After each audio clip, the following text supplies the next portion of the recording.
Hello, everyone. Welcome to today's webinar with Anago. I'm your moderator, Utkarsha Bhosle, the executive editor of Anago Academy, and in this webinar titled Insider Secrets, Boost Your Manuscript Submission Success and Research Impact, which is the second in our manuscript publication and research impact series, we'll be answering several questions that authors have when submitting their manuscripts and improving the impact of your research with insider secrets and strategies from a journal editor and established publication success experts. So stay tuned through the webinar. As we move ahead, I would like to share a quick disclaimer. All content used in this presentation is owned or licensed by Crimson Interactive or its affiliates under the non-commercial copyright license. Unauthorized use is strictly prohibited, and we appreciate your compliance.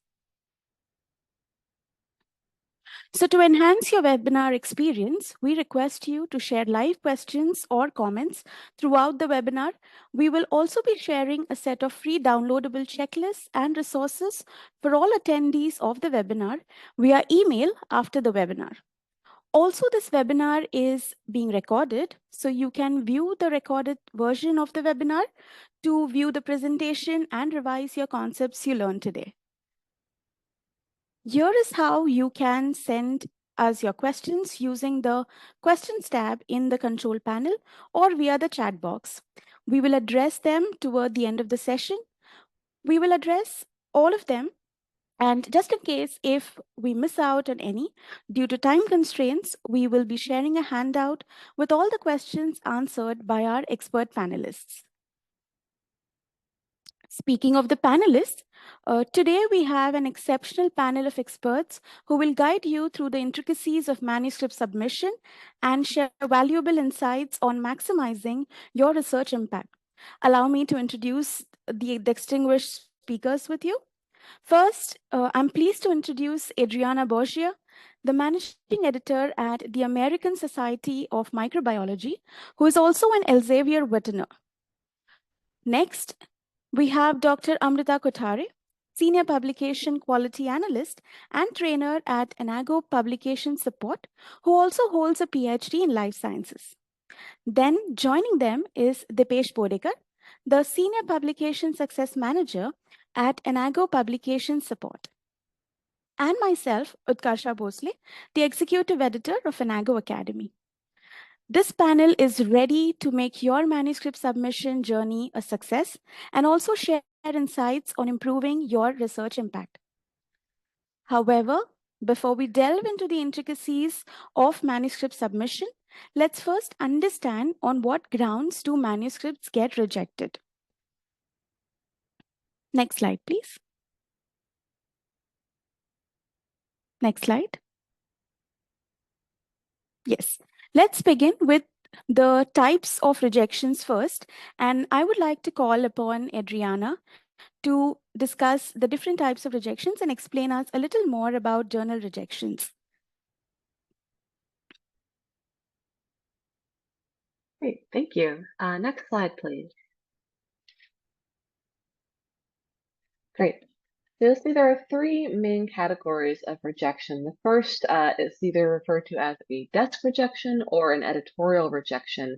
So this mainly means that the manuscript is rejected prior to being sent to peer review. And two main reasons for that tend to be either technical or editorial errors, which we'll get to in the next slide. And then also we have flat out rejection. So this is when an article has gone through the peer review process. However, the reviews that have been received have been negative, and the editor has decided that there should be no possibility of resubmission, usually due to severe technical errors in the article. And then finally, again, a little bit more of a hopeful category. We have either revise or resubmit. So again, at this point, the article has gone through peer review, and the editor has decided that it either requires minor or major revisions in order to be published and accepted, or perhaps at this temporary rejection, usually in cases where extensive experiments are needed, however, still giving the author the possibility of resubmitting the article at a later time. On the next slide, you'll see there are two main categories of reasons why something may be rejected. The first tends to be more editorial reasons, so reasons having to do with the policies and the procedures of the journal itself. So usually the key focus here is the scope. So whether or not the article matches the scope of the journal and the audience that they are catering to. Another big reason is that this might be a dual submission. So it's usually not a best ethical practice to submit the same article to two or more different journals simultaneously. You can always submit to a different journal after you have received a decision at the first journal. However, it is not best practice to do this simultaneously at the same time. Other reasons may be that the manuscript is not easy to understand. It does not flow well. You're not getting your scientific concepts out clearly. Or again, the manuscript overall does not adhere to the guidelines of the journal. So for example, maybe you're submitting a review article to a journal that does not accept review articles. Then you have more technical reasons. So these tend to be more so about the research itself. So perhaps another big reason that we see here is the editor deems that the research does not add value either to the journal or to the field, but then also more technical reasons as well as the hypothesis. Overall, it's not really clear why the experiments were done or performed, or it's lacking supporting evidence for any sort of claims that you are making, or the data analysis is either incomplete, inconclusive, or inappropriate. Same thing if the methodology that was used was not the appropriate methodology to use for this type of study. And a very big reason at the bottom is that it violates research ethics. So particularly in research where you are conducting with either human patients or animal studies, you have to make sure that you are following very exact guidelines to make sure that your research is being done on ethical grounds. So the next slide, you're going to see a figure this is taken from a book which discusses some key research tips and tricks for particularly authors from developing countries. And this shows some main reasons why manuscripts are rejected. And so you can see two really big reasons have to be, number one, with the poor methodology. So the article itself is not sound. And then also things having to do with impact and novelty. So no new information is being introduced. There are already too many similar papers.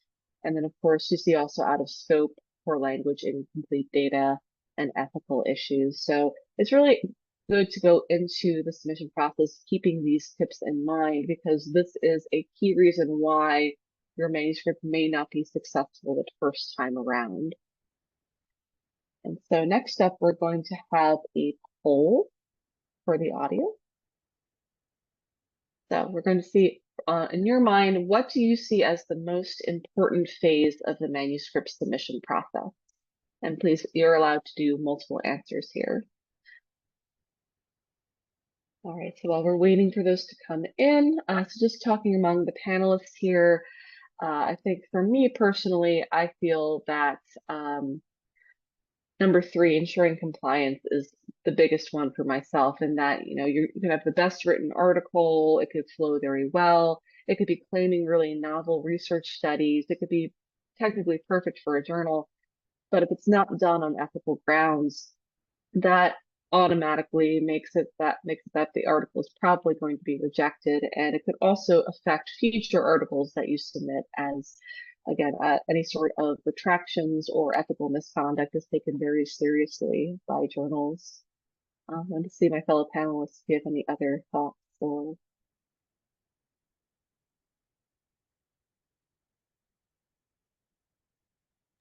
Yeah. So for me personally, I would choose submitting necessary publication extendeds. So as a researcher, I am to consume to be specific, and I am consumed by the methodology and specific conclusions of my research. But at the same time, I want to target more citations, make my research available to a wider audience. So I would definitely need that assistance, or we look at that aspect where we need that phase of manuscript submission where we can accurately create a publication extender which balances the concept as well as the understanding of a wider audience.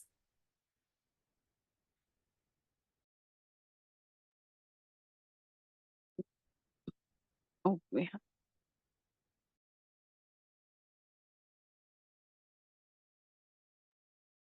Great. We have the results and the audience has spoken with following the journal's author guidelines coming out to be a clear winner over here, with 64% of the authors abiding by it. And we totally agree. No, not uh, too far from it is ensuring ethical compliance, which is the necessity in maintaining research integrity and also avoiding plagiarism. So I think we're pretty much in line with the ethical compliance and research integrity maintenance, as well as ensuring that scientific query is not lost in times of advancements as well.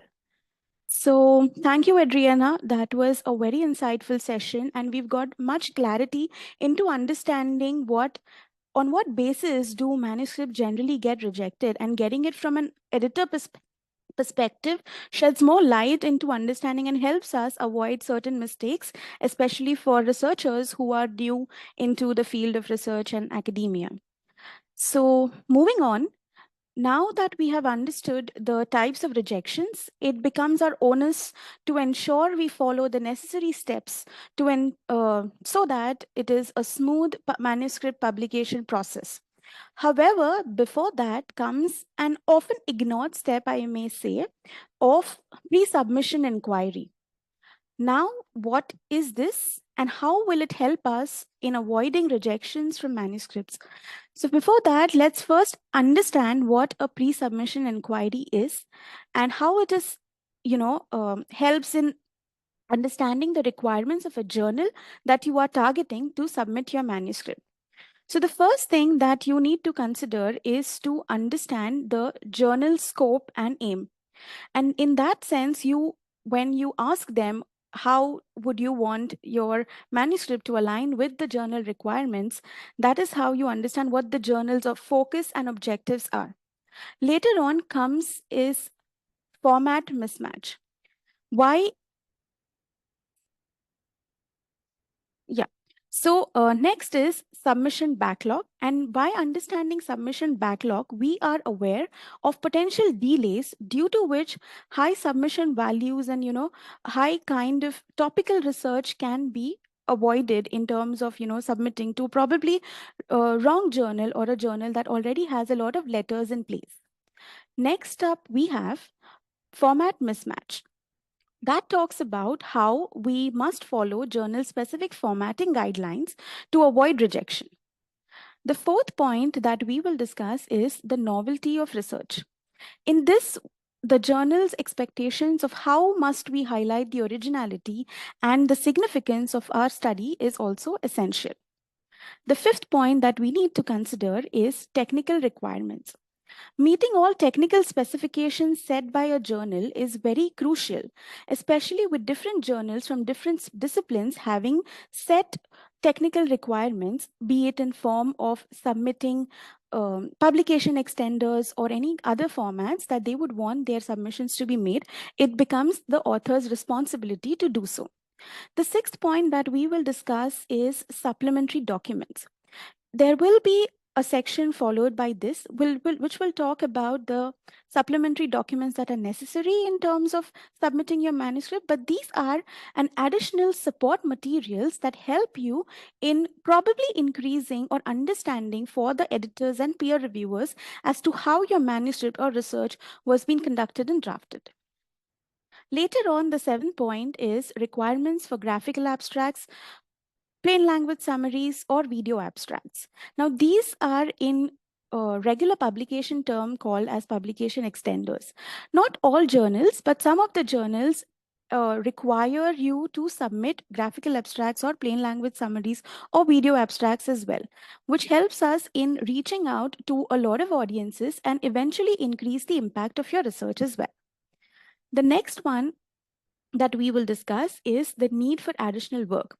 Once I submit my query to the journal, I must receive an understanding as to if there is a need to do any kind of additional work so that it abides by the requirements of the journal mention. So that is what we do in terms of understanding the additional requirement required in the pre-submission inquiry process. Next up, we have The duplicate topics. It often happens that journals of similar area or similar domain could have similar topics that may have been published previously as well. So to avoid that, it is necessary that you raise a pre-submission inquiry and then let the journal let you know if similar topic or somewhere around it has been already published or not. Next up, and the final thing that is necessary is inappropriate article type. Every journal defines for itself the different types of articles that they can accept, be it a commentary, be it an editorial, be it an original article, a review article, or a case report. It is necessary that the manuscript that you have written abides by the requirement that the journal has set. Now, these are the 10 topics and considerations that we need to consider. One such prominent example is what we will discuss in the next slide. We all know of Dr. Hans Krebs and his study on the role of citric acid in intermediate metabolism in animal tissues, the Krebs cycle that we all know of. So what happened is he sent out an article with a cover letter to a journal of Nature, and he got a rejection from it. Why? Because there was a submission backlog. Now, to the next slide, we move on to understand what the rejection letter from Nature looked like. In the letter from Nature, they mentioned that there were already sufficient letters to fill the correspondence column. Right now, I invite Dr. Amruta Kothare, who can explain the rejection letter better so that we avoid such mistakes in future and take on with the pre-submission inquiry process with us. Thank you, Utkasha. So, if we carefully look at the editor's comments, perhaps we see that it's the simplest way the journal opted to reject Sir Krebs' manuscript, which was rather politely to tell him that it is good, but the journal has no room to print it. So, this particular line is usually quoted as one of the reasons of rejection, considering the page space in the journal is usually limited. However, we need to understand the interest and time commitment of the journal reader base is also limited. So, if the journal editor cannot see the relevance of your paper to its audience, it will be unlikely to be published. Now, this makes me think that how could we possibly ensure that a manuscript is likely to be of interest to the journal? So these days, journals offer something called as a pre-submission inquiry, where in very broad terms, we can ask the journal, hello, do we belong here? So after checking the relevant documents, the journal may respond saying, yes, you do, or no, you do not, or maybe, but you are a better fit somewhere else. So such queries can be handled. Our pre-submission queries are a means to quickly interact with the journals. So overall, to initiate a pre-submission inquiry, we need to submit a short cover letter to the journal which gauges the potential interest, which gauges the potential of the manuscript. Okay, so reading the cover letter, the abstract, the title, the journal overall decides whether a manuscript can be submitted here in preparation. What insights can authors really gauge, or how this pre-submission inquiry can help the authors is that they can find out whether the journal which they are targeting is fit for their submission. They can contact multiple journals at one time, which is unlikely during a publication where you are supposed to go through only with one journal at one time, considering the ethics. So it can save your time to submit your papers to inappropriate or irrelevant journals and possibly avoid desk rejection. However, we will now see each of these benefits or how pre-submission inquiries demonstrate preparedness of the authors in detail in the upcoming slide.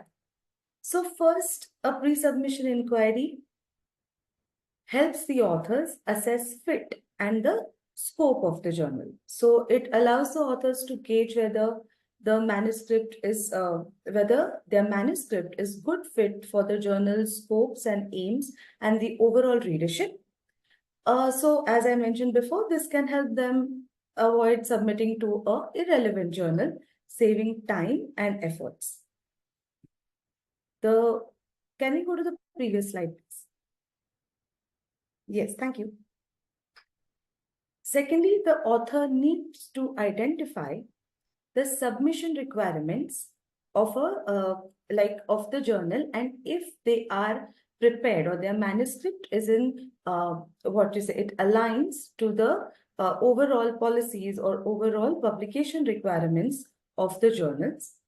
It helps them clarify what are those those policies which are not published on the website to the broader audience, but is there any specific criteria, any document, any ethical approval which the journal expects from the authors at the time of submission? And overall, it helps them to seek the most valuable editorial advice, giving them maybe some more important tips associated with their manuscript, which can help them in their publication journey. And the very important part is when you submit a pre-submission inquiry, the author initiates communication with the editorial team of a journal, which overall displays which is beneficial tomorrow if the author is selected for the submission and the review process, given to understand that the authors are diligent and have thoroughly researched the journal requirements. So it overall creates a very, very positive impression with the editorial team. So next slide.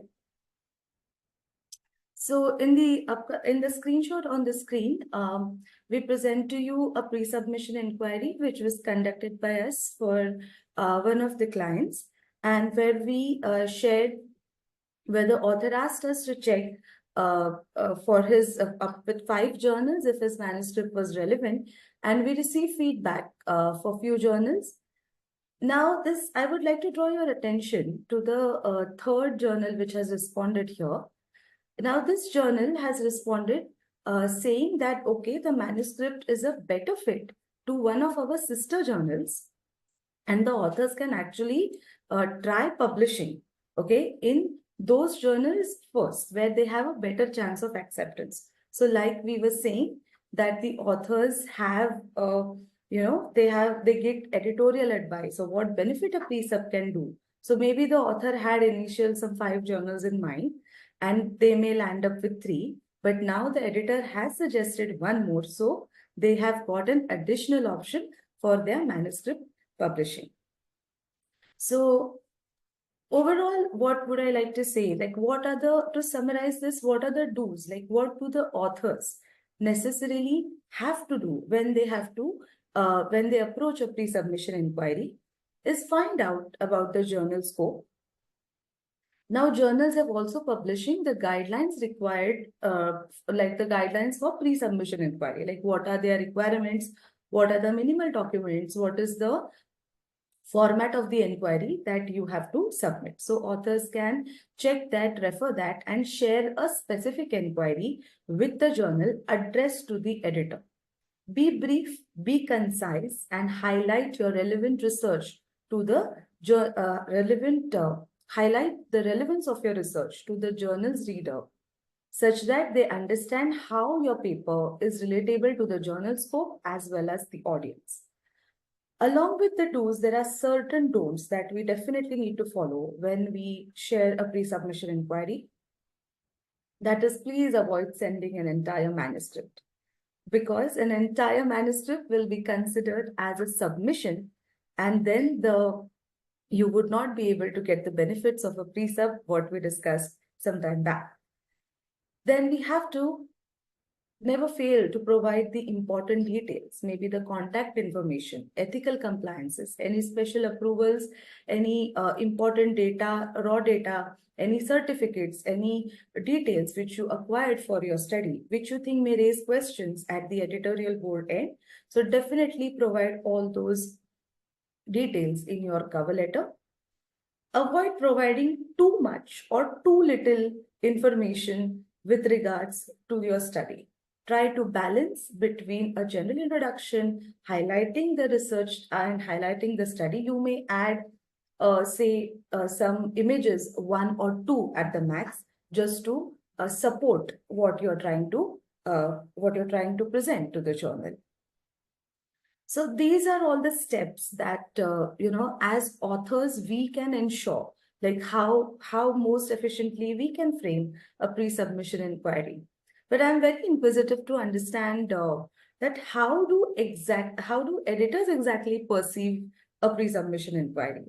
So I would request Adrianna to just help us understand what happens on the other side. Sure. Yes, thank you very much. So as already explained, I think this is a really great tool for both authors as well as journals and editors to be using as it starts the conversation. So sometimes research, maybe you are thinking 2 or 3 journals could be potentially a great home for that research, um, but you're not quite sure which one might be the best fit. And sending out a pre-submission inquiry, as already explained, this is useful because you can start multiple conversations at the same time and that gets you a quick answer, but it also starts that relationship with the other journal as well, as they're also able to give you suggestions. So especially when there's a family of journals or sister journals, they can say, oh, this might not be a good fit for journal A, but journal B, yes, we would love to take a look at that. And we know that also at the other end too, you can also get a quick no answer, which is useful for you, especially for authors, because the submission process, depending on the journal, it can be a lot of work trying to do a lot of formatting or just going through the submission portal itself. So that saves you time from going through all of that work only to get a no answer from the editorial office. So it saves you time, but it also saves the journal editorial office a lot of time as well.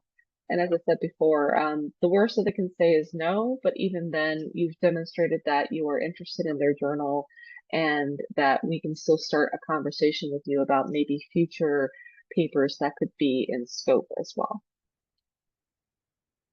Thank you, Adrianna. That was really enriching to understand the journal's perspective or from the editorial board, how they perceive these inquiries. So far we saw like few successful tips that would help us achieve a successful pre-submission. Let's move on to our next segment, which discusses successful manuscript submission, a quick checklist to ensure that. I welcome my colleague, Deepesh Bodekar, to take on that next segment.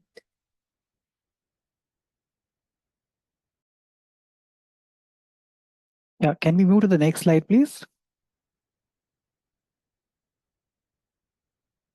Next.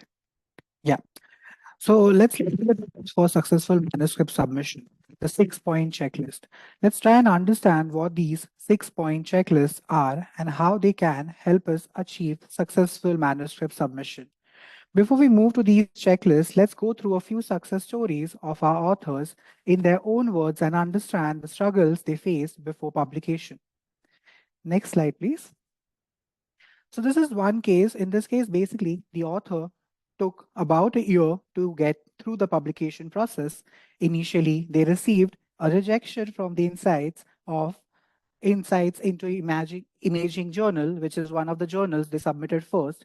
Upon resubmission, they received revision requests, but were unable to fully address the reviewer comments.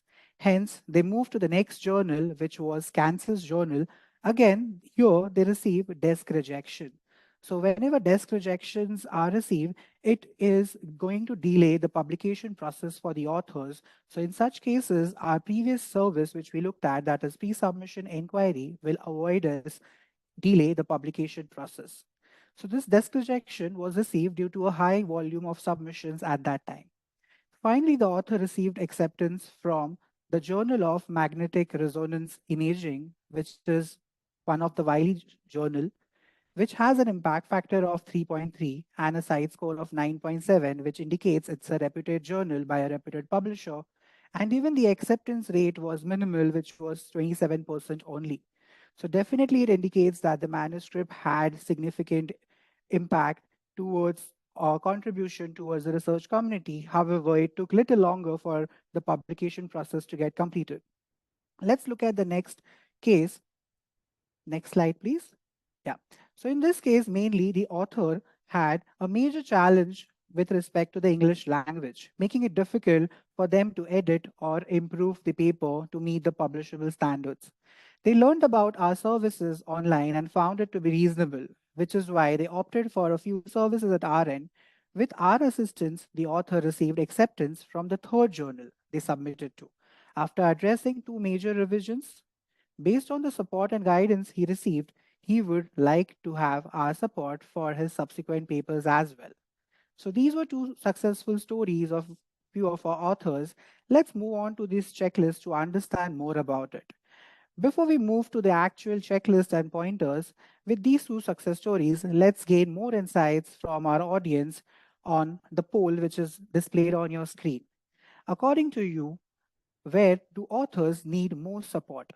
The options are provided on your screen. I would request the authors and the audience to opt for this poll and share your inputs. Meanwhile, I'll request the panelists to share their insights. What would they choose as authors to understand what mostly they need support for?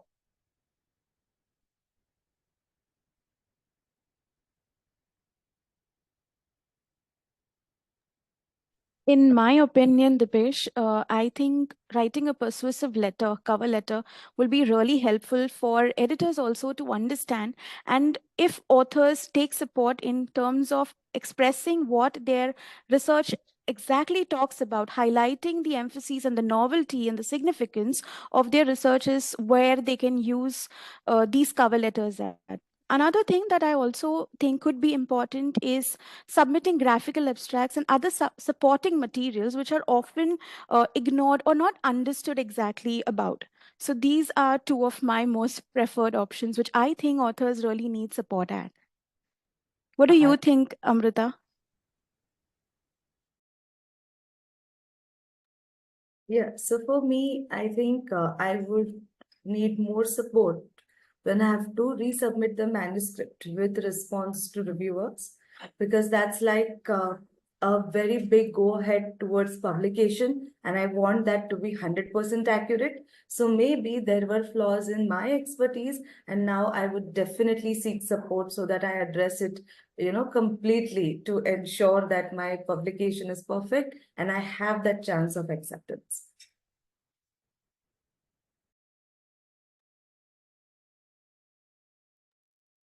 Yes, as Amruta said, basically the authors require more support with respect to resubmitting the manuscript with response to reviewer files, because it depends on the major revisions, minor revisions, the comments from the reviewers, and at times probably the authors are of the opinion that they do not agree with a few suggestions, and that's where they majorly face a challenge, how they can communicate those differences and still convey their point to the reviewers.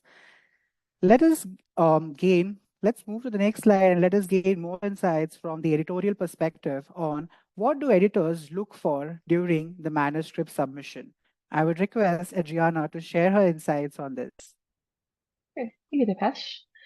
So, as I said before, there are some very key things that editors are going to be looking at to evaluate your submission, and those have to do with editorial reasons and technical reasons.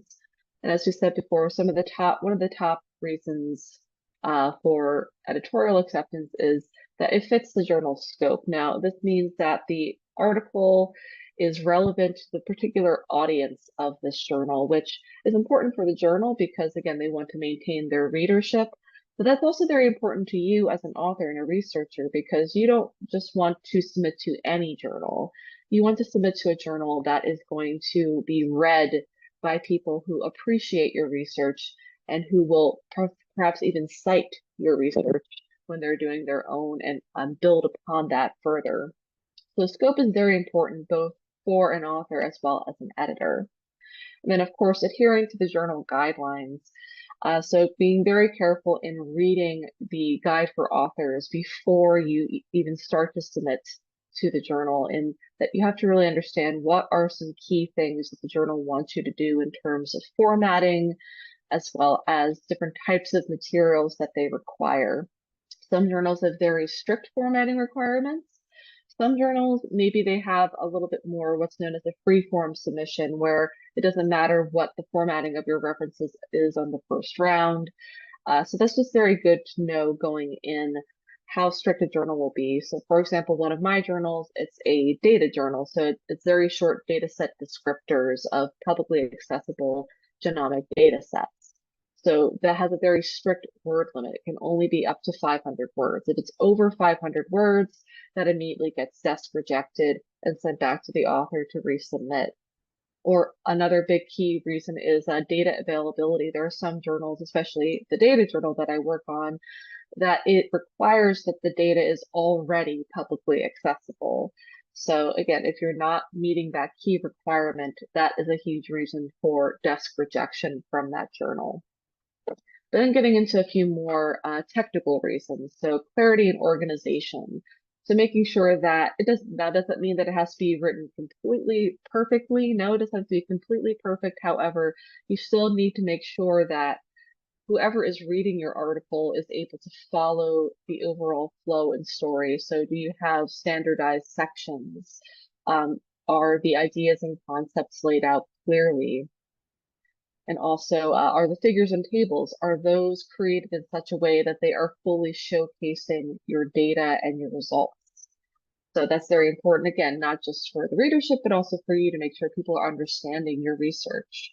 And of course, also novelty and significance. So a lot of journals will also be looking at, is this a new finding? Is this something that is significant to this particular field? Now, again, there are some journals that this may not be a huge requirement. So something known as sound science journals, so things like PLOS ONE, as well as another journal that I work on, Microbiology Spectrum, they do not take novelty or significance into account during their decision processes. However, the majority of journals do. So making sure that you understand what that requirement is from the particular journal that you are submitting to. And then again, important for all journals is the methodology and analysis rigorous. So do your results match what you are claiming in your conclusions? Were the methods that you used appropriate for that particular type of study? That is something that all editors as well as reviewers are going to be taking a very careful look at when evaluating your manuscript, and making sure that the science being reported is scientifically sound and it makes sense for the field. And as I mentioned before in the beginning, compliance with ethical standards, I can't emphasize how important this is, and that you have to make sure that when you are carrying out your research and when you're reporting your research, that it is adhering to all the ethical principles and guidelines of the industry. So particularly when you're working with studies that involve human or animal subjects, that you've gotten appropriate informed consent, that you have your institutional review board approvals where applicable. So for example, we had an article recently that was about viruses and a particular virus in a species of bat.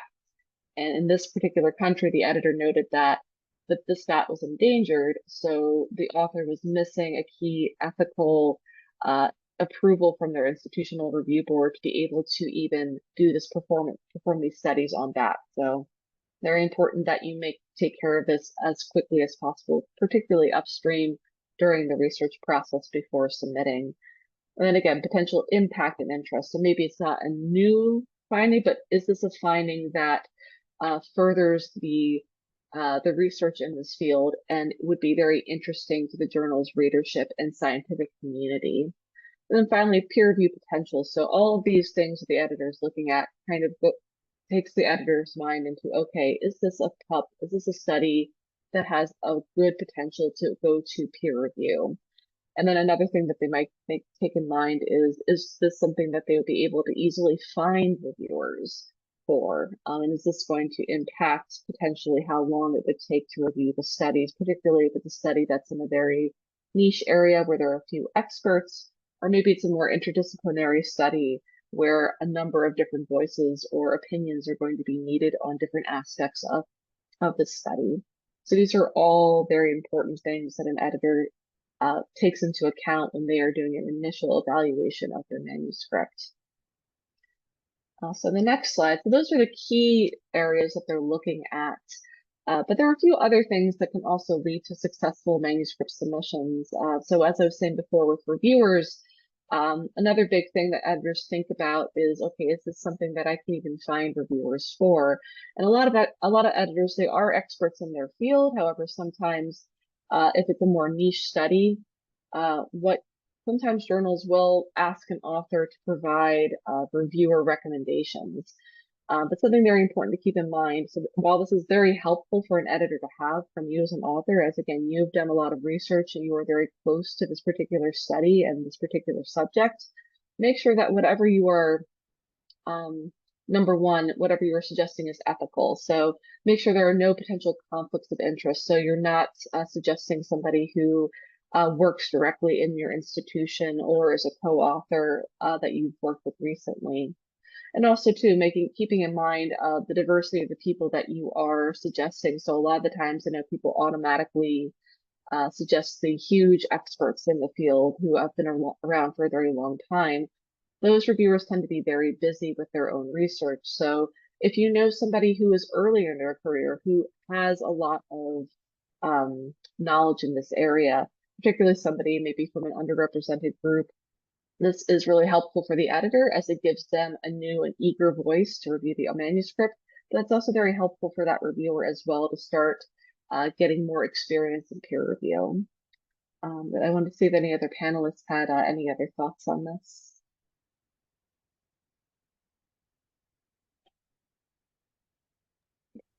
That was very insightful, Adrianna, and thank you for sharing those insider secrets, I may say, very rightly so. And these certain examples and anecdotes that you have shared will definitely help our researchers in understanding better. And we must move on and understand now that we've known the exact reasons of what can lead to a successful manuscript submission. We've drafted a 6-checkpoint process and a journey that will guide you to a successful manuscript submission.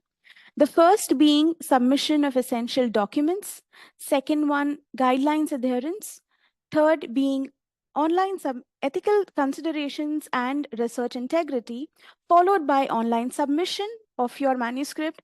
Later on, what most journals or most journals submitters are not aware of is the post-submission communication and the importance of it, which we will definitely take insights from Adrianna, because we would want to understand what kind of impact would it make on an editor especially. And finally, we will understand the importance of tracking of your submission and understanding where your manuscript is after you have submitted it. So moving on, I would like to hand it over to Dr. Amruta, who will take us to the checkpoint number 1. Thank you, Utkasha. So the checkpoint number 1 that says ensuring all essential documents are submission ready. So firstly, we can move to the next slide. Now, in this slide, you would see we have broadly classified all the essential documents that are required for publication. So firstly, it's the main submission file. Coming to that, next is the cover letter, then are a set of approvals, and then are the supplementary files. We will go through each of them in detail. But what is the need of having all the essential documents submission ready before a submission is actually very, very important for the editorial office to start processing your manuscript promptly as soon as you submit the same. Now imagine delays for administrative reasons or unsubmission or incomplete submission due to missing documents or formats should not be a reason that we should look forward for a rejection in these cases. That is why having all the documents ready minimizes the risk of rejection due to administrative reasons and definitely improves the chances of being reviewed and considered for publication. Next slide. Yeah, so we overall look at the main files. Now, main files are categorized into many components of the manuscript that we have to submit or keep ready is the most crucial and the essential document. Now, formatting of a manuscript is a crucial aspect and it should definitely be prioritized along with content organization. Now, when we look at the main text file, we have to ascertain that it is as per the journal guidelines. And along with that, we have to ensure the various components of your main text file, that is the figures, the tables, the approvals, say the forms, if there are any forms for data requirement or availability or authorship, then for supplement data, if there is any template, etc., all of those sections, the manuscript on a whole following the guidelines, as well as these individual components adhere to the guidelines. So for the second point, we can see manuscripts must adhere to the formatting template. So if the journal offers a template, definitely to that. Then if it's a latex template, you have to convert or build your manuscript accordingly. No, we can stay on the previous slide. Yeah. Or without, so the template adherence of the manuscript needs to be looked into. Now, if you have, like, say, equations in your file or in your manuscript, you need to use the math type toolbar to create those equations such that your fonts and your style of symbols, etc., remains intact and is displayed correctly in your publication. Then coming to the various other components of the manuscript, like the images, the artwork, the tables, etc., which have different formatting guidelines along with the journal guidelines that need to be followed. Now, generally for images, broadly, they need to be correctly formatted as per journal's requirement for size, for resolution, for their color mode, and for the file type that the journal accepts for publishing. The references, which are, or the bibliography section, which is the part of your manuscript, needs to be formatted as per the journal guidelines, which may be AMA, APA, Vancouver, Chicago, or whichever style the journal follows. Overall, you need to ensure that all the figures, all the tables, all your associated files are well cited in the manuscript and it's completely noted, and figure legends or table legends, if they're required to be called out separately, are included in the manuscript to deem it complete. Yeah, we can move to the next slide. Yes. So to take up one of the crucial documents in detail. So after the manuscript, I think the very, very important document is the cover letter. Now, the cover letter, we have been discussing this since the pre-submission inquiry, that writing a well-crafted cover letter when we are submitting a manuscript to the journal, it definitely makes the first impression. Okay, what other things do the cover letter highlight? They help you to highlight the significance and novelty of your research. You can include the context and the relevance of your research with the journal's audience as well, highlighting or enhancing the significance of your study. If there are any particular concerns or limitations that you faced while conducting your study, those can also be mentioned in the cover letter. Going ahead, if the journal format requires you to include few reviewer suggestions from your end, you may, and the number, maybe 3, maybe 5, maybe 2, those can also be included while cover letter preparation. If there are any conflicts of interest that authors have to disclose, or if there are any seminar presentations or conference presentations where the authors have disseminated their research work on, or if the manuscript is there out on preprint servers or repositories, all that can be reported together in a cover letter. So overall, a well-crafted cover letter makes a positive impression and can definitely contribute to an initial evaluation of your manuscript. However, again, like to further understand like how, what actually, how we can create a compelling cover letter to increase the chances of manuscript submission, or acceptance and going for it to peer review. I would request Adrianna to give her insights on the same. Thank you, Amruta. So I definitely agree with all that's been said here, and that this is a great way for you to make a compelling case for why your research is a good fit for this particular journal, particularly in the scope.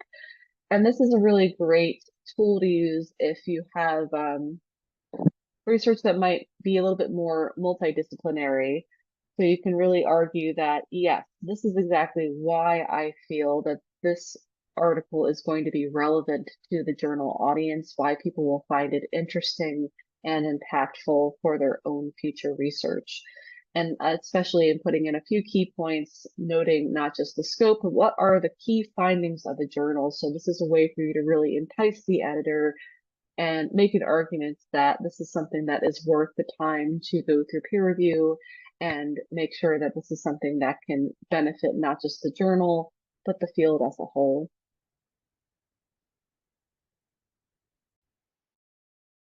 Thank you, Adriana. That was really, thank you again. I would say for the insider secret and the point regarding multidisciplinary studies, I think that is a very, very important highlight, which most of the researchers struggle to, make correlations. And though their study is relevant or multidisciplinary, where all to highlight is a key tip. Thank you for that. So moving ahead. So another important set of documents, I would say, are the approvals that are required by the journal's end to be submitted along with your manuscript. So approvals in today's times are extremely important, which highlight that authors have followed ethical conduct and are completely following the research integrity, which enhances the credibility and trustworthiness of the published research. The first document we can look at is the author contribution form, which lists out, which definitely is a list of all the authors who have made a substantial direct intellectual contribution to the work. Going next are the copyright permissions, which are, I think, well known to everybody, that permission is required for any material that is not original or author's own material. We can stay on the same slide for approvals. Yes. So reiterating the copyright permission again. So permissions are required by the authors for the material which is not their own. And as a rule, they need to be declared for whichever material that they have acquired the copyright permission to be included as an approval document while submission. Coming to acknowledgements. So in acknowledgements, authors are definitely expected to list out the people who did not qualify as the authors, but have helped them, okay, to conduct their research. So they may be the non-authors, which are colleagues, friends, supervisors, collaborators. Then any funding bodies who have extended their help or assistance, any scientists who have gifted any molecules or any particular chemicals to you to conduct your study. Then editing services, if you have availed, then acknowledging them becomes imperative, and any administrative staff which you wish to acknowledge can definitely be included in the acknowledgement section. Coming to the next set is the Institutional Review Board or the IRB approvals. These are very critical for, especially for the studies which are carried out involving human subjects. So the IRB, your institutional approval board, the number, all that needs to be clearly included as a detail into your manuscript for the reference of the editorial office, such that the editorial office is sure that all the ethical aspects of the research were followed while conducting the same. Then informed consent. So suppose if you have conducted any interview or survey, so you need to definitely mention how the participants, how the participant consented to participate in this research. So reporting their consents is extremely important for transparency in the research overall. Then any conflict of interests, if they are there between the authors or funding bodies or institutions, that can be reported as well. So overall, all the approvals are extremely important and crucial from the perspective of research integrity and to convince the journal that the research is transparent, it's reproducible, and completely ethical. Yeah, we can move to the next slide. Yes. Now, the next set of crucial documents is supplementary files. Now, supplementary files are those files which support your research. So these are the set of files which you could not, for some reason, include in your manuscript. So these may be appendices, detailed methodologies, or raw data of any type which you want to present to the journal, but may not be in the main manuscript for multiple reasons. Okay, maybe for the length, which is the basic criteria to adhere to the word limits. So you can decide to include them as supplementary files, but these need to be prepared as one of the essential documents as per the journal guidelines. Either include it in the main manuscript, follow a template with journal offers, or submit them separately. Similarly, additional statistical analysis or raw data on which the statistical analysis was built, that can be shared as a supplementary file. Publication extenders like graphical abstracts, video abstracts. So if the journal does not have specific guidelines, okay, to share any such abstracts or plain language summaries or say graphical abstracts, we can submit them as supplementary files, and we can definitely mention 1 or 2 lines regarding the same in the cover letter as well. So overall, all of these make very, very important documents for submission, which need to be kept ready before we proceed for a submission. We can move to the next slide. The next slide is adhering to journal guidelines. As we mentioned some time back, that adhering to journal guidelines is essentially important, such that your manuscript is not rejected because of the incorrect format or any such reasons. Next slide, please. Yeah. So as you see, that format and organization compliance forms as one of the reasons for rejection, along with others definitely. So to avoid that, we definitely need to adhere to the journal guidelines which are laid out by the journal, such that we minimize our chances to fall in this category. Next slide. So importance of guidelines adherence.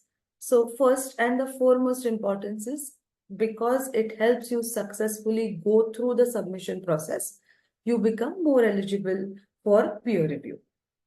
I just described the ethical compliance. When all approvals are in their place, it demonstrates high research integrity, transparency of publication, and it makes the researchers believe like this research was conducted, like it was well done, covering all aspects. Now, effective communication with publication extenders. Now, this is a very new feature and which is very, very helpful. So when initially a reviewer would look at your manuscript and you have an infographic or a graphical abstract included, it directly projects the central idea of your study in a gist. Maybe it highlights the core study, maybe it highlights a concept, maybe it highlights a process. So the reviewers get an overview. Okay, so this is what the manuscript is relevant to. So that becomes a very, very quickly, it highlights the significance of your study. So if that helps you communicate with just one picture before they go through the entire 5,000, 6,000 word manuscript. Compliance with reporting standards. Now, this is very, very important because a journal has various article types. In various article types, there are various study types. So for each study type, if the journal starts laying different guidelines, it's going to be very difficult. Therefore, the journals adopt reporting guidelines like Consort, Prisma, Arrive, which the authors are expected to adhere to while researching, such that their study types are compliant, and again, the research process is transparent. Overall, when we follow all this, we hope for the best for smooth publication process following submission guidelines definitely increases the chances of acceptance for peer review and potential publication. We can move to the next slide. Yeah, we can load all the pointers. Yeah. So to summarize the influence of compliance checks, that is starting from all the essential documents that we listed need to comply to the journal guidelines, then reviewing all the checkpoints, like all the components being kept ready as per the journal guidelines. What does it contribute? What does it tell the journal? That this author has attention to detail. That means they have carefully read all the policies, um, information provided by the journal. And in case we ask them for something, we will definitely have it. So it also shows great respect for journal standards. It shows your strong ethical practices, like your commitment, which is the next point, which is commitment to ethical practices, strong research integrity, and definitely it builds up like responsible research that has been conducted in the study that is presented. Next slide. Yeah. So tips to ensure guidelines adherence. Now we have spoken very broadly, okay, about adhering, like essential documents adhering to the guidelines, then how a cover letter or how approvals need to be provided. So all these need to be knitted together very, very carefully. So how will we ensure like our manuscript, okay, follows the journal guidelines? So we have to carefully firstly review the instruction for the authors or the submission guidelines, where we will find the tips of how we have to approach each section, adhere to word limits, etc., present over there. Coming to next, we have to start labeling, like preparing our manuscripts and label our documents in similar manner to what is suggested by the journal. Okay, these are all technical requirements, but we need to precisely follow them for ease of uploading the documents on the submission system. Okay. So next is submit the file in specified format. So when we discussed the essential document preparation, we spoke about how your main components need to be in specified template or using a specific tool, etc., such that they comply to the journal submission formats. Pay attention to the formatting styles, again, for the bibliography, for your figures, for images, make them compliable to the journal laid out guidelines. Then make a list of all the requirements mentioned in the guidelines. Basically, we are requesting you to make a checklist so that when you're sitting to upload on the submission system, or when you're looking back at your folder, you are aware that, okay, there are, say, 11 things mentioned and I have 8. So where are the other 4? Or do I have them in my subfolders, or are they available with me? It gives you a better organization. So make a list of all the requirements mentioned in the guidelines and try to follow the same via submission.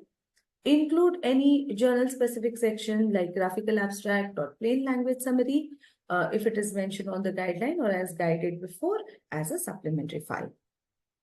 For your each component, again, this is the same part we are highlighting for figures as well as tables. If there are separate formatting instruction or templates, precisely follow them.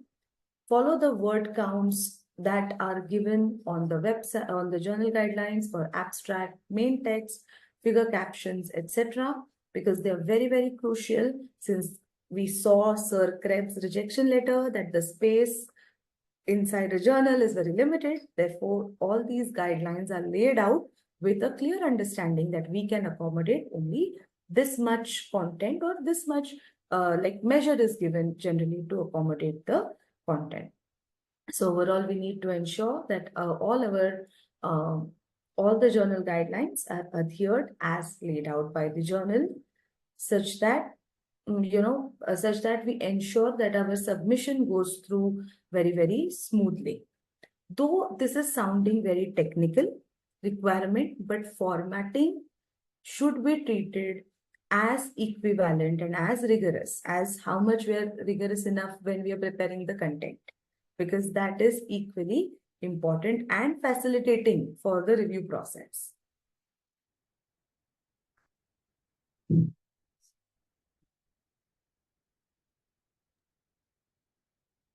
Now, yeah.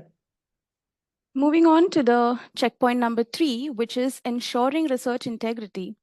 Now, what is research integrity is it typically refers to the adherence to ethical principles and professional standards essential for responsible conduct in scientific research. Next, let's discuss the importance of research integrity. The first importance that we would like to highlight is how it helps in maintaining scientific integrity. Often unethical practices such as data falsification, plagiarism, or fabrication of results undermine the credibility and reliability of published research, which can have severe consequences for the advancement of knowledge and potential applications of your research. Hence, it is very important that you abide by the ethical guidelines because they discourage practices such as redundancy or duplicate publication, which can lead to the artificial inflation of research output and misinterpretation of scientific progress. The next thing that is important when it comes to importance of research integrity is ensuring editor and peer review trust. When you are abiding by the integral and the research integrity and ethical practices, it often builds in the trust, especially in forming policies, medical treatments, and technological advancements that directly impact your research and the applications that would eventually affect the society and environmental causes as well. So ethical misconduct in publication can erode editor and peer review trust and also affect your reputation as a researcher. Next point is about protecting intellectual property. Academic publishing relies on the fair attribution of ideas and proper citation of sources, which we all know of. However, plagiarism and other forms of intellectual property violations deprive researchers of the credit that they deserve for their contributions, and this can definitely discourage future scholarly efforts by other people. Hence, it is very essential that you abide by research integrity practices, follow ethical conduct of research, and avoid and ensure that your ethical property or your intellectual property is not affected at any point. The fourth point that we will be discussing is about promoting fairness and equity. Ethical guidelines in publishing help ensure that authorship is assigned based on genuine contributions. And when we say genuine contributions, it depends on the amount of significant contributions that every author or a contributor has made. This way, we can prevent instances of unjustified inclusion or exclusion also of certain authors who may have provided some significant findings. Later on, the next point will be facilitating peer review. Now, the peer review process, which is said to be very crucial for maintaining the quality and reliability of academic publications, it typically relies on ethical conduct from authors, reviewers, as well as the editors. Ethical breaches such as undisclosed conflict of interest or biased reviews can undermine the effectiveness of the peer review system in totality. And the final point that helps in understanding the importance of research integrity is that it promotes transparency and reproducibility. Now, ethical guidelines are very solid foundations and are required by authors to disclose research methods, data, and materials, enabling them to verify and build upon published work. So this transparency and reproducibility are essential for the self-correcting nature of science in itself. Next slide. Now we will discuss 7 tips to maintain research integrity while you are wanting to submit your manuscript. The first thing that you should definitely consider is plagiarism. You need to ensure that your content is original and properly cited. It is helpful to use plagiarism detection software and tools that are readily available these days. One of that is Trinka Plagiarism Checker that you can definitely try your hands on. The second point that is necessary is understanding the conflict of interest. Disclose any kinds of financial, personal, or professional relationships that could potentially influence your research or its interpretation. The third point that we will be speaking of is the authorship and acknowledgement. Include all contributors who meet authorship criteria and properly acknowledge others who have assisted you as and where needed. It's very important to be transparent about each author's contributions. The next point is about human animal research approval. Obtain and clearly state ethical approval for studies involving human subjects or animals. Include relevant approval numbers that you get from specific societies and associations in your manuscript so that there is no chance of being sued or any legal actions that could be taken against you. The next point that we will be discussing is about AI content detection. If you are using any AI tools for any part of your research or writing, disclose that information and ensure human oversight and verification of all the AI generated content is duly done. The next thing that and is very important, especially in the world of AI and generative AI to be specific, is image manipulation, which is our sixth point. Only make adjustments to images is what I would say. Do not manipulate them, do not generate them, especially when you are reporting any cases or medical reports of any sort. These are necessary. A few adjustments are necessary in terms of making the resolution better, making it clearer, for instance, in all formats that it will be published in. Maintain the original data and be prepared to provide it if you are requested by the journal as well. The final point that we will be discussing is the statistical data verification. Always double check all statistical analysis and ensure they are appropriate for your data. Be transparent about your methods, if at all, if you've used any kind of support, assistance from a statistician as well. Be very transparent in the ways you have acquired the data and consider having another statistician review your work that you have presented.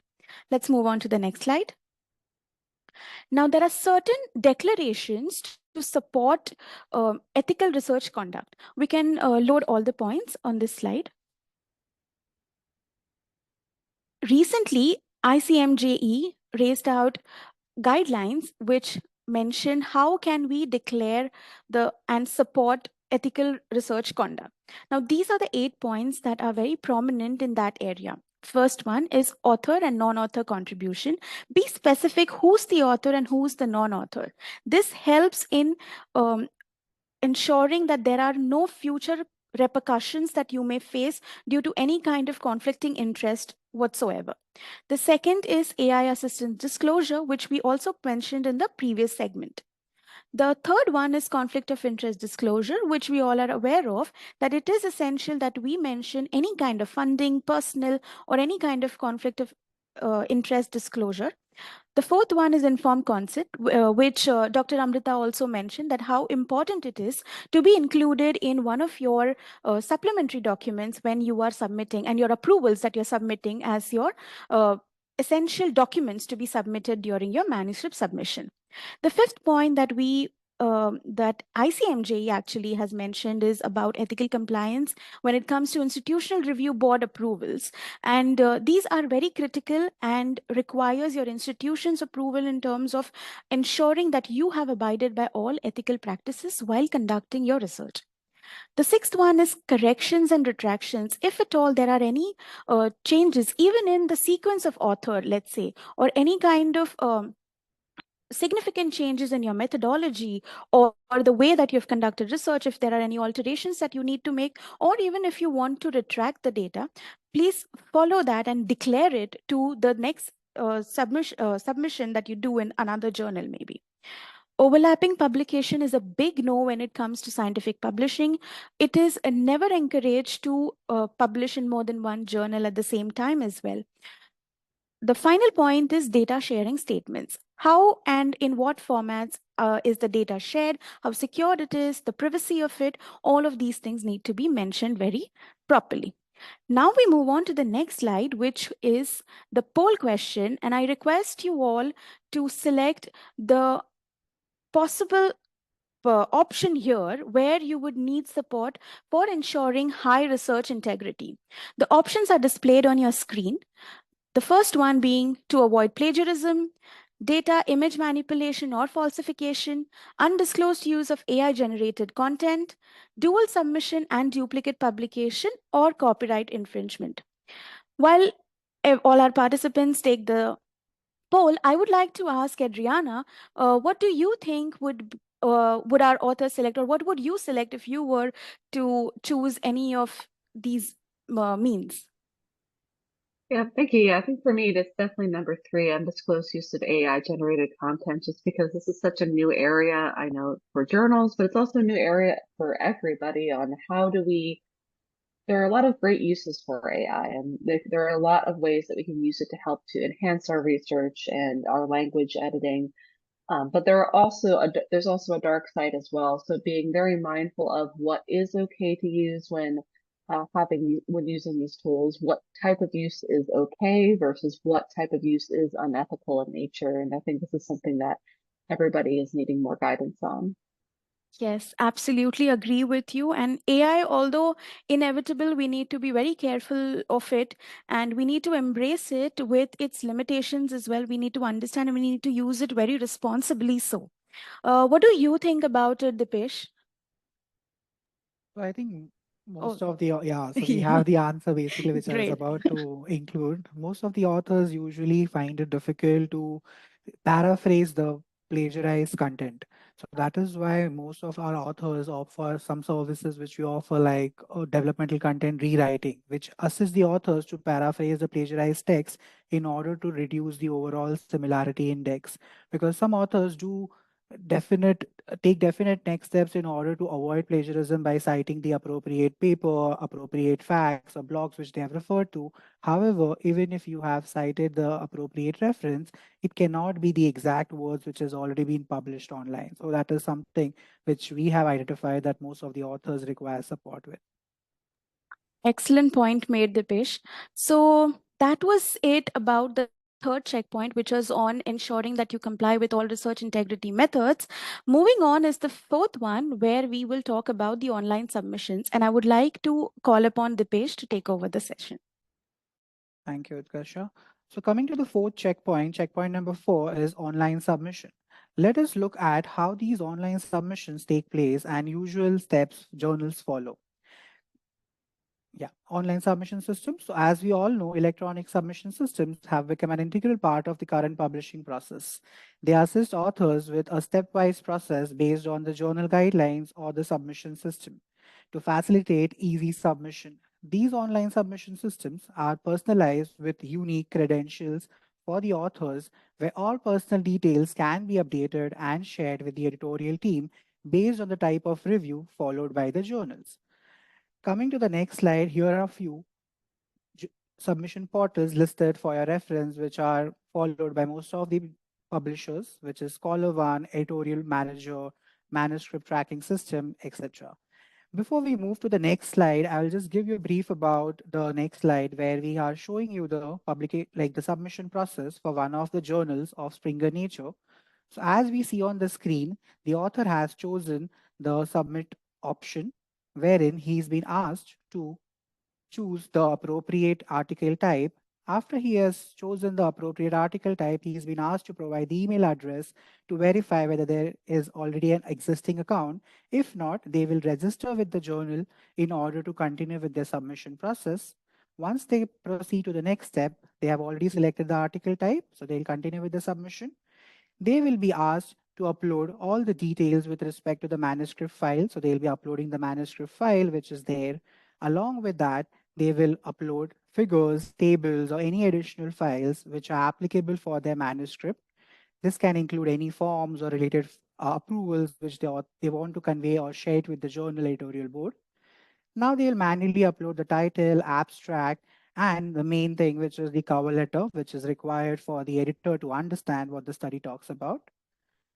The next is the authors will be providing the their personal details with respect to affiliation, funding, and this has to be done for each author, all the co-authors, including the corresponding author, and they will be designating one of the authors as corresponding author who will be communicating with the journal throughout the submission or publication process. And one more thing, that is they have to provide the author contribution statement highlighting how each author contributed to it. They have to select the subjects. As they suppose the journal is a multidisciplinary journal, they have to select the appropriate subject based on which the reviewers can be suggested or probably shortlisted. These are a few declarations which the authors are supposed to acknowledge in order to identify that all the ethical approvals are being taken and all the rules are being followed by the author as per the research background. And this is the final screen where we can review all the details uploaded on the portal and edit if required, or proceed with the submission and submit the final proof to the journal.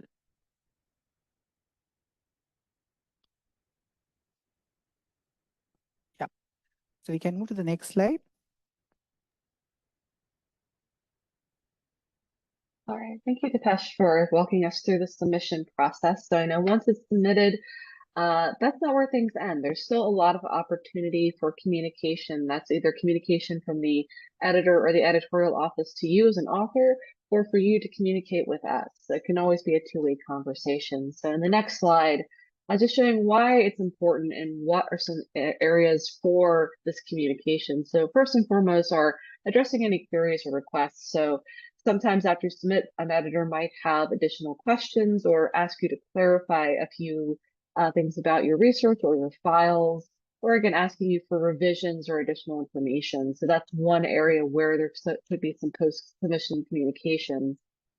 And then also providing revisions and rebuttals. So if it goes through peer review and the editor asks you to make modifications, or on the other hand, maybe it goes through peer review and they decide to reject the article, that's also an opportunity for you to do either a rebuttal or an appeal to say, okay, these are the reasons why I feel that even though there are some issues with the manuscript, they're fixable, and this can still be a really great addition to the community and the journal.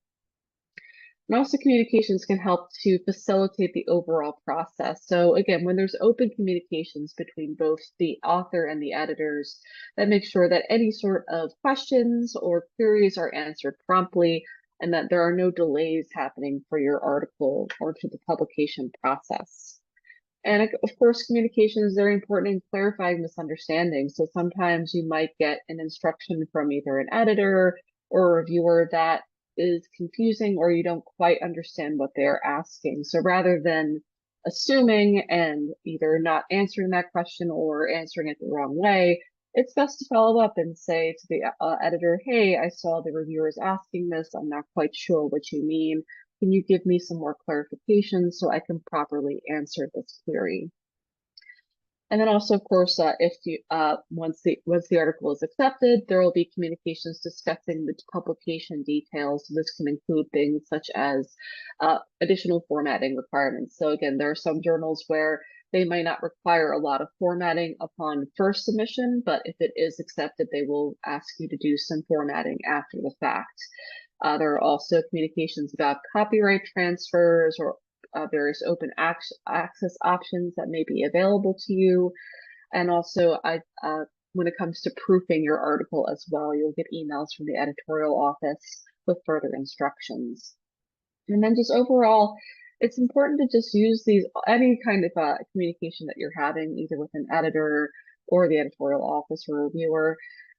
Always keep in mind that this is a perfect opportunity to build professional relationships, because chances are this is not going to be the first time you are submitting to this journal, particularly if it's a journal that you find is influential in your field and that it's an audience that you really want to reach.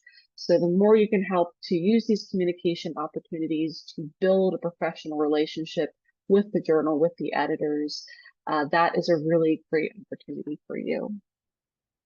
The next slide, so a few tips on how to ensure that these communications are valuable is number one, making sure you're replying promptly. So typically you will receive questions or queries from the editor via email. So making sure that you read thoroughly what is being asked of you, not just replying quickly, but also replying thoroughly to all of those points. And then also making sure wherever possible, if you are reaching out to the journal directly, see, are there ways that you can do this through the submission system? Usually there are various platforms have an opportunity for you to use correspondence within this editorial system. So this helps to keep track of things on the editorial office side, as we're easily able to see what correspondence is linked to what manuscript, so that we know later on if there's a question or there is a misunderstanding, we can see where or why that happened. But also, if you're just sending something via email, very important, reference the journal, the title, and the manuscript ID number that is assigned to you by the manuscript system. That ID number is crucial in helping us to quickly identify which article is being discussed. And then, of course, make sure when you are answering a query from an editor or a reviewer that you're doing this respectfully and clearly, saying, okay, this is exactly why we use this method, or this is why we did not use that method. And then making sure to be timely. So when you're asked to provide revisions, typically you will get a deadline window, maybe of around 60, or some journals give you even longer than that. But again, being aware of what is the timeline for those revisions. And if you do need more time, proactively reach out, let the editor know as soon as possible, saying, hey, you know, I'm still working on this, but either something came up or something else that I thought was going to take a short amount of time is taking longer. Is it okay if I have a few more weeks? And typically they will say yes, but it's more important that you tell them ahead of time than after the due date has passed, just so that they are aware of what is happening. And of course, along those lines, again, if there are any significant changes along the lines, just inform the journal right away and we can work with you to see what we can do. And also, if for press releases, these are always really exciting. This is a great way to further your research impact. But if you are planning on a press release, please reach out to the journal before or while you are working with your own press office, as some journals will have embargo policies, or on the other hand, the journal may also want to help coordinate with you or your institution to help further the impact of that press release. So that's really in your benefit and your interest as well. And then finally, I know this is something that can be very difficult to do. When responding to any type of criticism, whether from the editor or the reviewer, just try to keep it sticking to the facts. I know it can be a very emotional process. This is something that you've spent a lot of time and effort in crafting, and any kind of criticism can sometimes seem personal or unfair, but I think it's very important to keep in mind that the more professionally you respond to these queries, that's also in your best interest to help move forward with the publication process. So we have a few screenshots on the next slides on a few examples of best practices. So in the next slide, as you can see, this is a typical scenario where, from your perspective, the peer review process is taking longer than it should. So if it's been 2 months or even more and you haven't heard any proactive communication from the editor about what's going on with your paper, if you go back, sorry, it's always good just to reach out and say, hey, what's going on? Chances are maybe something happened with the editor, maybe they had something come up, or maybe they're really struggling with finding reviewers. And that's a great opportunity for you to also help and say, okay, here are maybe some additional reviewer recommendations to help move things along. In the next slide, this is another scenario when it comes to responding to reviewer comments. So sometimes, most of the time, reviewers provide constructive criticism. Once in a while, you may encounter a situation where somebody is giving you criticism that is unfair or unprofessional. And as you can see,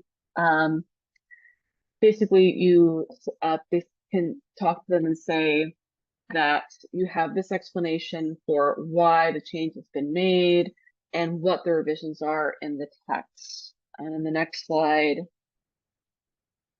yes. Yeah, in the next slide, yeah, if somebody is giving you something that is not fair, to say I appreciate that feedback, but I respectfully disagree. And this is the reason why. So again, sticking to the facts of the matter, not going into a territory that's overly emotional, just making sure that you're sticking to what is the truth when it comes to your manuscript. And sometimes a reviewer may request something that is not possible or is unreasonable given the type of data that you have. And again, just say thank you for your concern.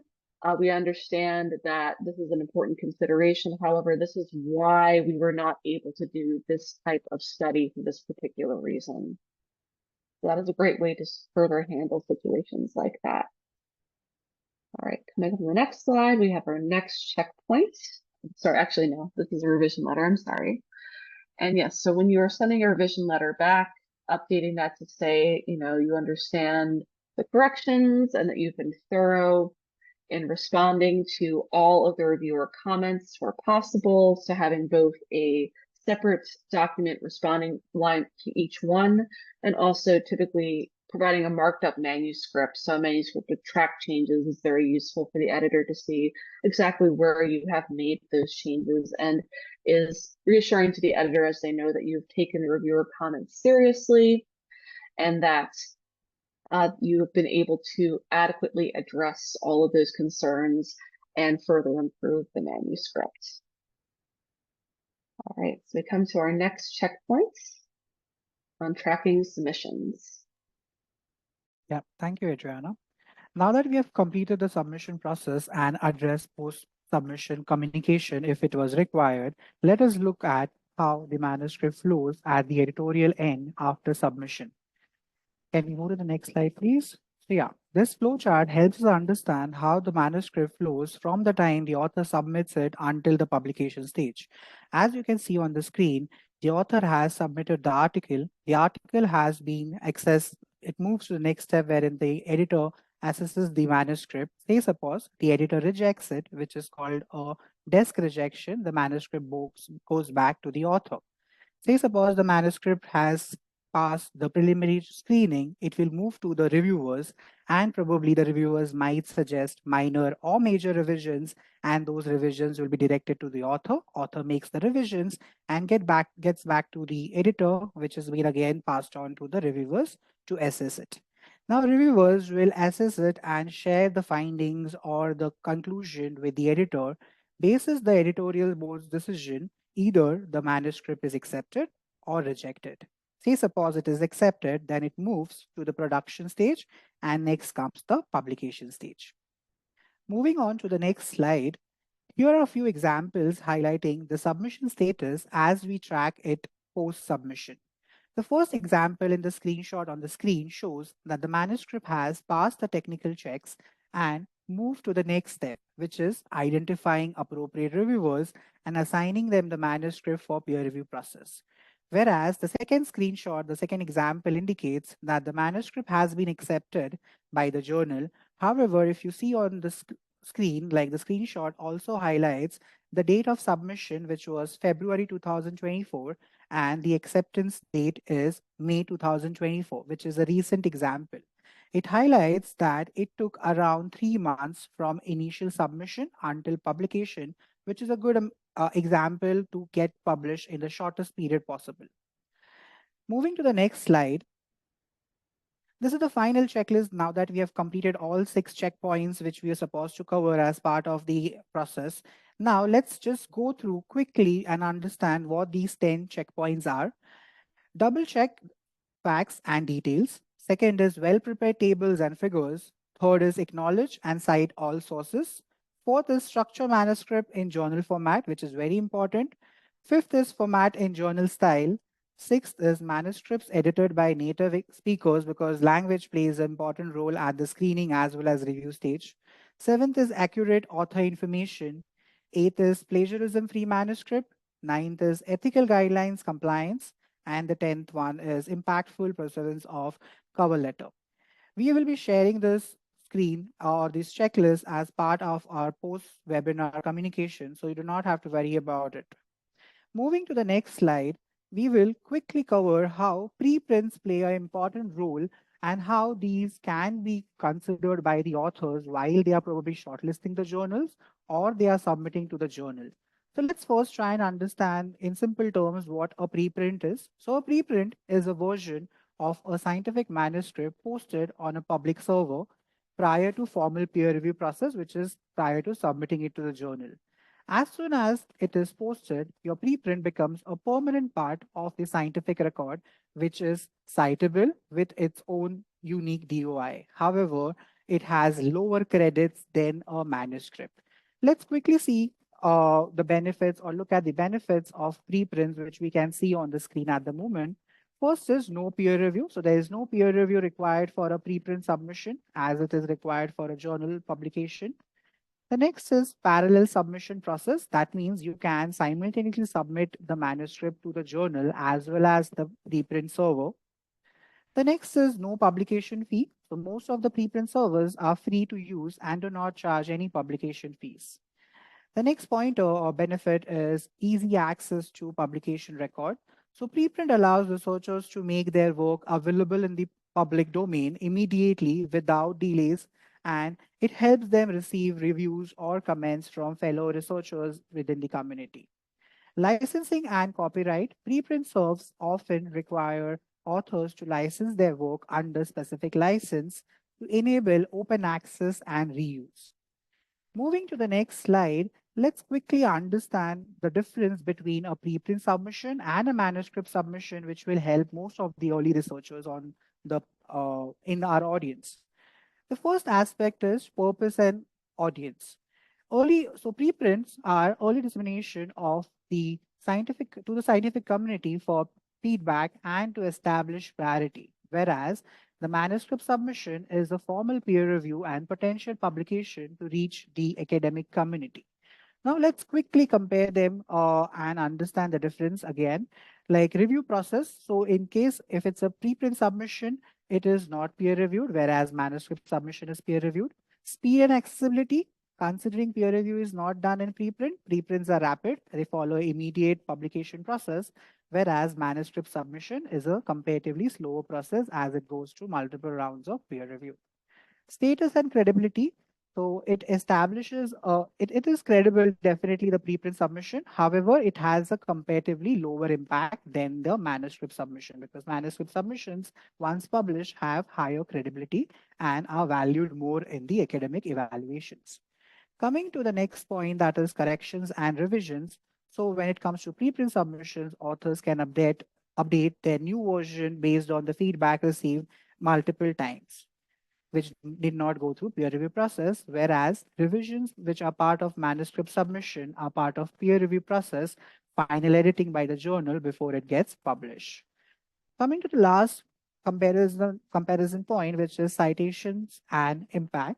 So preprint submission definitely can be cited because it has a DOI attached to it once it is available online on the public portal. However, it has less weightage in comparison to the manuscript submission. Okay, so that's basically like a basic understanding, or to put it in simple words for our understanding, to portray how a preprint submission can help us as well as the journal submission. Moving to the next slide, let's quickly look at the challenges involved in preprint submission, because where there are benefits, definitely there will be where there are pros, there will be cons as well. So let's look at the challenges also. So first is the quality concern. So considering there is no peer review system in place, there is a big question on the quality of the research and how much reliable it is. Okay. The next is dual submission policies. So some journals have policies against submission that have been previously published or widely disseminated as preprints, which can limit future publication options. So it is recommended that whenever you proceed with a preprint submission, definitely check with the target journal with respect to this aspect. The next is formatting and style. So preprints often have specific formatting requirements for different platforms or repositories, which can be time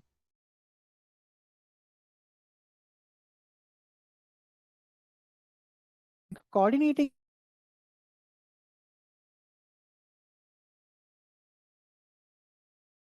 crucial for maximizing impact. The next point is legal and ethical considerations.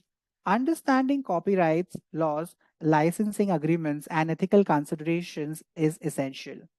The next pointer is feedback and revision. Unlike peer review process, which is done for manuscripts at the journal submission stage, preprints may not benefit from detailed feedback and revision suggestions from experts in the field. The last point or the last challenge would be visibility and citations. Ensuring that the preprint gains visibility and attracts citation requires active promotion and engagement within the relevant academic community. Moving to the next slide, let's take a quick poll and understand what kind of support do researchers need for preprint submission. I'll just read out the options for the audience. The first option is formatting and file preparation. The second option is feedback evaluation. Third option, multiple versions update assistance. Fourth option, server choice and policy understanding. Fifth option, promotion of preprint. And the fifth is others. You can specify the other comments in the chat box. Meanwhile, I'll request Adriana to share her insights on this poll and suggest mostly what kind of support do researchers need when it comes to preprint submissions. Thank you, Deepesh. I think one of the key with number 3, multiple version update assistance, says making sure that all those versions are clear to potential readers on what is the most up to date, and also to once your article is eventually published, making sure to link back to that published article in addition to the preprint, so that way readers can see the full journey of the article and make sure that they're citing the most recent version. Thank you, Adriana, for your insights. Can we have the results of the poll, please?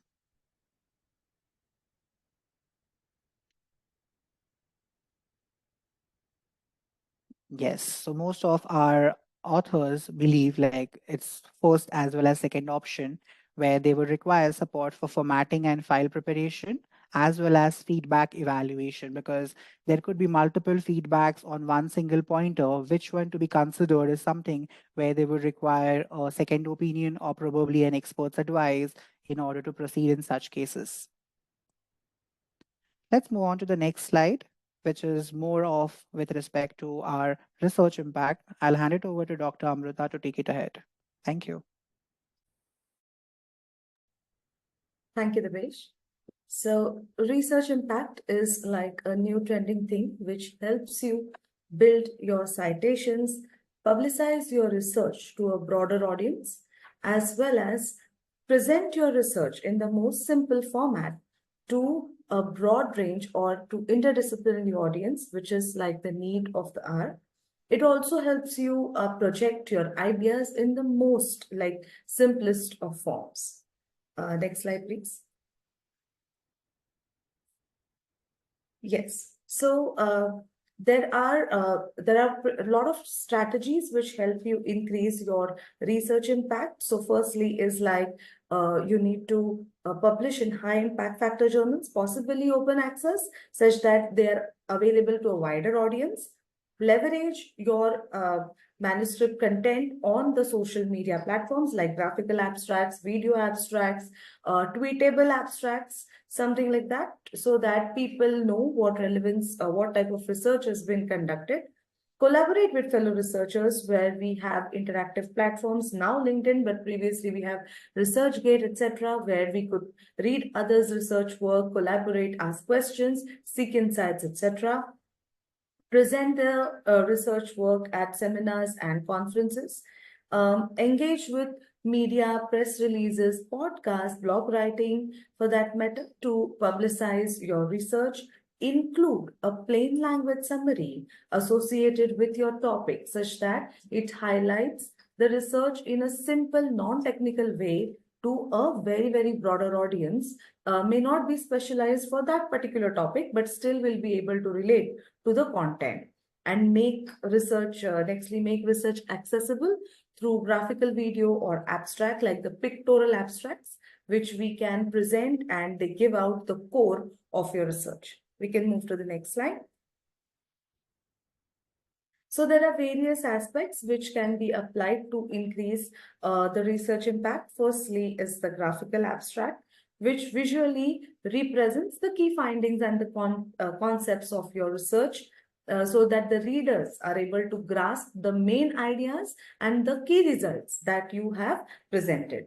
This can be flaunted over social media as well for increasing the visibility, leading to increase of citations and overall increase of your H index via these abstracts. Moving towards video abstracts, having the similar impact, but they are more of a concise multimedia summary, like an animation or a script, to apply towards the content of the manuscript. Plain language summaries we just defined some time back, wherein we had discussed that non-technical terms we had to include a gist of the study into the manuscript. Journal cover art, wherein a picture again which describes the central idea of your study with the theme of the journal, and the journal prints it as their cover. It's an excellent way to to display your to display your results. And then comes to scientific press releases. Scientific press releases are press releases, news articles, which quickly gist your, which build inquisitiveness towards what would be there in the main manuscript and help you gain more citations per se around your research topic. Yeah, next slide.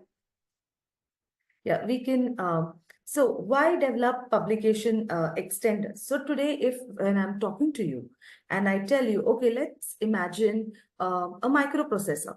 So all of us will be quickly able to imagine some yellow copper chip, which is there, or a fermenter. So a cylindrical body with some outlets. So easy relevance to research and increased visibility is the prime focus of the publication extenders that we just saw in the previous slide. Effective communication of your core idea, which we have been discussing throughout the webinar, that how in simplest way you can effectively project the core idea, broader impact, possibly to cross disciplines, to wider audience, to general audience, various age group of audience, considering the social media, which understands the trends and can catch up with the current trends in research.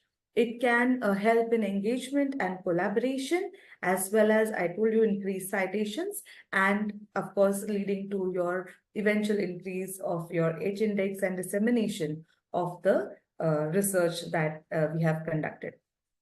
Next slide.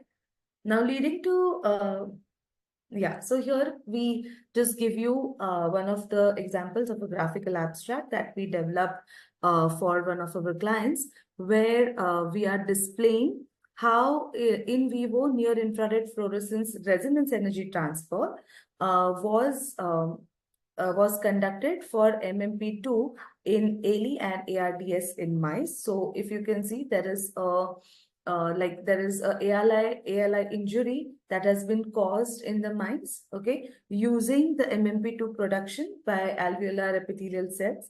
So towards how the methodology is being projected in a very simple form in the center of the manuscript. So what are the main targets? If we read the graphical abstract from left to right, so the main two targets, that is the lung alveoli and the MMP2 production, that how was injected into the mice. And to the extreme right, we can see how the control mice and the test mice, how the progression of this was traced using the NIFRET imaging. So that is what we had displayed in one of the graphical abstracts. Moving to the next slide. Now, this was a journal cover art, which one of our authors, got accepted by iScience. Now, this cover art looks very engaging, but quickly, if I tell you, it displays the proteins that interact and show these narrow funnel-like interaction energy distribution, which you can see on the screen. Protein interaction, prediction energy, distribution energy is accurate across species. Now, deep learning model. So if you can see the brain with the AI, the dot, the straight line and the dots are deep learning models can predict this protein interaction using energy distribution. And this paper particularly focused on E3 ubiquitin and kinase ligase. So those light purple shades there, narrow funnel-like interaction energies are the ubiquitin ligase, which are projected with the concept of specific protein interaction, okay, aided with deep learning model. That was the theme of the journal as well as the manuscript that was projected here. Next slide. Yeah, quickly, we'll move to our final poll, I think, of the webinar, that which of the following do you find most promising for high impact and wide reach? Graphical abstract, video abstract, plain language summary, scientific press release, journal cover art, all of the other, any other which you have tried and we have not included in our options. So in the meantime, I think I'll ask Utkarsha to choose an option for us and explain her preference. Thank you, Amrita. It was a very informative session. I think, in my opinion, a graphical abstract will really help. And the example that you showed clearly mentions the difference from the input versus the output. So that will be of very help, I think. And another thing that also could be of help is the plain language summary. So these are two of my main things. What do you think, Adriana, would help in increasing or, increasing your impact and getting wider reach? Yes, I agree. These are all really good options, and I am also sort of partial too to the plain language summary in that it's a really great way to say what are the key findings and in a way that anybody can understand, whether you're new to the field or you're established. And it's a fantastic way to ensure that the key components of your research are being read and understood.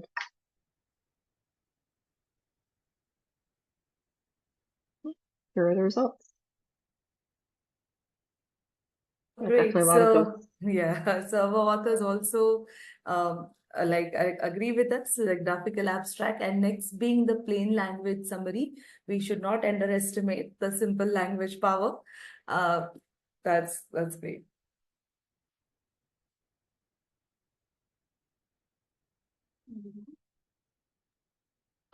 Thank you so much, Dr. Amrita. That was a very insightful take on increasing your research impact. And here is a special announcement for all our attendees out there. We have our next webinar that's loading for you, which will be discussing in depth of how to increase your impact, your research impact in general. And we will be giving you more strategies and insights into post-acceptance success, how to make it a success after even publishing and getting your manuscript accepted at a journal. So stay tuned for that. Thank you everyone on the panel today, Adriana, Dr. Amrita, and even Deepesh, for spending your time with us and sharing these insider secrets coming from the industry, from both the publication expert and editorial aspect. And I'm sure our attendees are leaving with a very enriched mindset today, and I'm sure most of them are going to pick up their manuscripts that they may have left and wanting to get on with the submission process right away.